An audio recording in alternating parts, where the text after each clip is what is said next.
দেখতে, সব যৌন দৃশ্য দেখতে দেখতে টেম্পার সব শেষ। এই জন্য ওই মেয়েও মহিলাও আরেক বেটা খুঁজে, এই বেটাও আরেক বেটি খুঁজে। কেউ কাউরি দিয়া তৃপ্তি হচ্ছে না।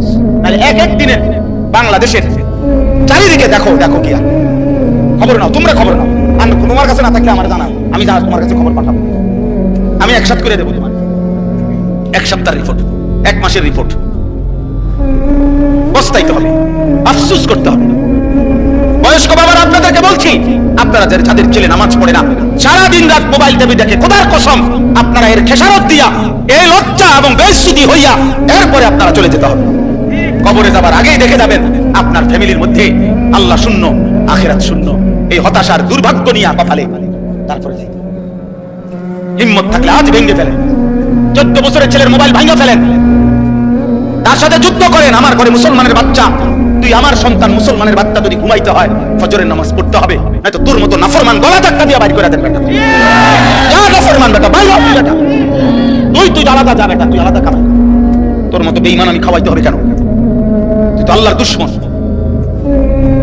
সেদিন এক অভিভাবক কাইদা দিছে, একজন অভিভাবক আমার কাছে আইসা বলছে, হুজুর আশ্চর্য, আপনার সর্বোচ্চ 12 থেকে 13 বছর হবে, আপন ঘর থেকে 2 লক্ষ টাকা চুরি করে নিয়ে গেছে, নিয়া 7টা মোবাইল কিনেছে। বলো এক ফার্নিচার দোকানদার, উনি বলছে আমার 2.5 লক্ষ টাকা কষ্ট করে জমানো টাকা, আমি নতুন মাল উঠাবো, আমার ফুটে আমার ক্যাশের টাকাগুলো নিয়া 3 দিনে অনলাইনে জুয়া খেললাম।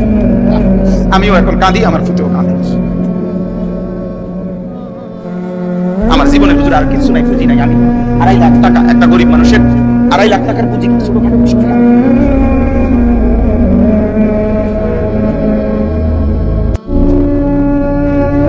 হ্যাঁ, এই জন্য আব্বা একদিন অভাবে পড়বে না, বারবার অভাব মনে করাই দিছে। আল্লাহ আবার দয়া করছে, আবার দয়া করে, আবার দয়া করে, আবার ছাড় দেয়, আবার ছাড় দেয়, আবার ছাড় দেয়, আবার ছাড় দেয়। শুধু একটা মাত্র বিষয়, তেল একটু ঘাটতি, জনজীবনের কি অবস্থা, মানুষের উপার্জনের কি অবস্থা বলে? কত মানুষের উপার্জন, আমি তো প্রায় বলছি যে কত ভাবছি, ঢাকা শহরে হাজার হাজার ছেলে এখন ইদানিং কালে যারা মোটরসাইকেল দিয়া উপার্জন করে, মানে মোটরসাইকেল দিয়ে তাদের কামাই, হ্যাঁ ওভার পাঠাও এগুলা দিয়া। তাইলে এই ছেলেগুলোর ফ্যামিলি চলে, বউ বাচ্চা চলে। অনেকে আশা ভরসা করে শহরে বাসা লইছে, ছোট বউ বাচ্চা নিয়ে চলতেছে, এই ছোট ইনকামটা দিয়া মার মুখে হাসি ফুটে। বলে এরা যদি 15 দিন তেল না পায়, তার ফ্যামিলি চলবে কিভাবে?